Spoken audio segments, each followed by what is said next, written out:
ನಮಸ್ತೆ ಎಲ್ರಿಗೂ ಕಿಚನ್ ಕನ್ನಡತಿ ಯೂಟ್ಯೂಬ್ ಚಾನಲ್ಗೆ ಸ್ವಾಗತ. ಇನ್ನೂ ಯಾರಾದರೂ ನನ್ನ ಚಾನಲ್ನ ಸಬ್ಸ್ಕ್ರೈಬ್ ಮಾಡ್ಕೊಳ್ಳೋದ್ರೆ ನೋಡ್ತಾ ಇದ್ದಾರೆ, ಪ್ಲೀಸ್ ಸಬ್ಸ್ಕ್ರೈಬ್ ಮಾಡ್ಕೊಳ್ಳಿ. ಹಾಗೆ ಬೆಲ್ ಐಕಾನ್ ಕ್ಲಿಕ್ ಮಾಡೋದನ್ನು ಮರಿಬೇಡಿ. ಹಾಗೆ ನಿಮ್ಮ ಫ್ರೆಂಡ್ಸ್ ಆ್ಯಂಡ್ ಫ್ಯಾಮಿಲಿ ಜೊತೆ ಶೇರ್ ಮಾಡಿ. ಇವತ್ತು ನಾವೊಂದು ಸಾಫ್ಟ್ ಆಗಿರೋ ರವೆ ಇಡ್ಲಿ ಮಾಡೋದು ಹೇಗೆ ಅಂತ ನೋಡೋಣ ಬನ್ನಿ. ಇದನ್ನು ಮಾಡೋಕ್ಕೆ ನಾನು ಒಂದು ಗ್ಲಾಸ್ ಉದ್ದಿನ ಬೇಳೆನ ಒಂದು 4 ಅವರ್ ಮುಂಚೆ ನೆನೆಸಿಟ್ಟಿದ್ದೆ ತೊಳೆದ್ಬಿಟ್ಟು. ಹಾಗೆ 1 kg ರವೆ, ಅಂದರೆ 1 ಗ್ಲಾಸ್ ಉದ್ದಿನ ಬೇಳೆಗೆ 4 ಗ್ಲಾಸ್ ರವೆ, ಕರೆಕ್ಟಾಗಿ 4 ಗ್ಲಾಸ್ ಆಗುತ್ತೆ. 1 kg ಆದರೂ ಕರೆಕ್ಟಾಗಿ ಹಾಕೋಬೋದು. ನಾನಿವಾಗ ಅಳತೆ ಮಾಡಿ ಹಾಕ್ತಿದ್ದೀನಿ. ಸೊ ಅದೇ ಗ್ಲಾಸಲ್ಲೇ ನಾನು ಉದ್ದಿನ ಬೇಳೆ ನೆನೆ ಹಾಕಿದ್ದೆ. ಸೊ ಹಾಗಾಗಿ ಕರೆಕ್ಟಾಗಿ 4 ಗ್ಲಾಸ್ ರವೆ ಆಗುತ್ತೆ. ಪರ್ಫೆಕ್ಟಾಗಿರೋ ಅಳತೆ ಇದು ನೋಡಿ. ಒಂದು 3-4 ಸರಿ ಕ್ಲೀನಾಗಿ ತೊಳ್ಕೊಂಡಿದ್ದೀನಿ. ಇವಾಗ ನಾವು ನೈಸಿಗೆ ರುಬ್ಕೊಳ್ಳೋಣ ಉದ್ದಿನ ಬೇಳೆನ. ಸ್ವಲ್ಪ ಜಾಸ್ತಿ ಇರೋದ್ರಿಂದ ಜಾರಲ್ಲಿ ಒಂದು ಸರಿ ಆಗೋಲ್ಲ, ಹಾಗಾಗಿ 2 ಸಲ ನೈಸ್ಗೆ ರುಬ್ಕೋಬೇಕು. ಒಂಚೂರು ತರಿ ಇರಬಾರ್ದು. ನೋಡಿ ಎಷ್ಟು ಸಾಫ್ಟ್ ಆಗಿದೆ, ಒಂಚೂರು ತರಿ ಇರಬಾರ್ದು.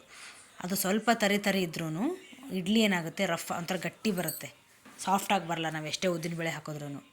ಹಾಗಾಗಿ ಮೇನ್ ಉದ್ದಿನಬೇಳೆ ರುಬ್ಕೊಳ್ಳೋದ್ರಲ್ಲೇ ಇರೋದು ನೈಸಾಗಿ. ದೋಸೆಗಾಗಲಿ ಇಡ್ಲಿಗಾಗಲಿ ಉದ್ದಿನಬೇಳೆ ಸ್ವಲ್ಪ ನೈಸಾಗಿರಬೇಕು. ನೋಡಿ, ಎರಡು ಸಲಿನೂ ನಾನು ಸ್ವಲ್ಪ ಚೆನ್ನಾಗಿ ರುಬ್ಕೊಂಡಿದ್ದೀನಿ ನೈಸಾಗಿ. ಸ್ವಲ್ಪ ಇಡ್ಲಿ ಅದಕ್ಕೆ ಅದು ನೀಟಾಗಿ ಕಲಿಸ್ಕೋಬೇಕು.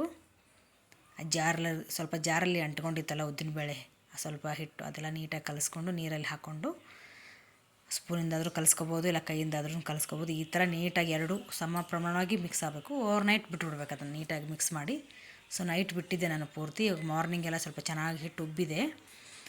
ಆ ಹಿಟ್ಟು ಉಬ್ಬಿರೋದನ್ನು ನಾನು ಪೂರ್ತಿಯಾಗಿ ಅದಕ್ಕೆ ಹಾಕ್ತಿಲ್ಲ, ಸ್ವಲ್ಪ ಸಪ್ರೇಟಾಗಿ ಎತ್ತಿಟ್ಕೊಂಡಿದ್ದೀನಿ. ನನಗೆ ಎಷ್ಟು ಬೇಕೋ ಅಷ್ಟು ಮಾಡೋಕ್ಕೆ ಒಂದು ಚಿಕ್ಕ ಪಾತ್ರೆ ತಗೊಂಡು ಅದಕ್ಕೆ ಸ್ವಲ್ಪ ಉಪ್ಪು ಮತ್ತು ಚಿಟಿಕೆ ಸೋಡಾ ಹಾಕ್ಕೊಂಡು ಚೆನ್ನಾಗಿ ಮಿಕ್ಸ್ ಮಾಡ್ಕೊತೀನಿ.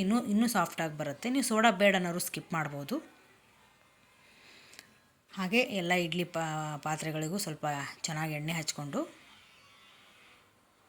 ಅದಕ್ಕೆ ಹಾಕ್ಕೋಬೇಕು. ಟೋಟಲ್ 4 ಪ್ಲೇಟ್ ಇದೆ. 4 ಪ್ಲೇಟ್ ಅಂದರೆ 16 ಇಡ್ಲಿ ಆಗುತ್ತೆ. ಅಟ್ ಎ ಟೈಮ್ 16 ಇಡ್ಲಿ ಆಗುತ್ತೆ.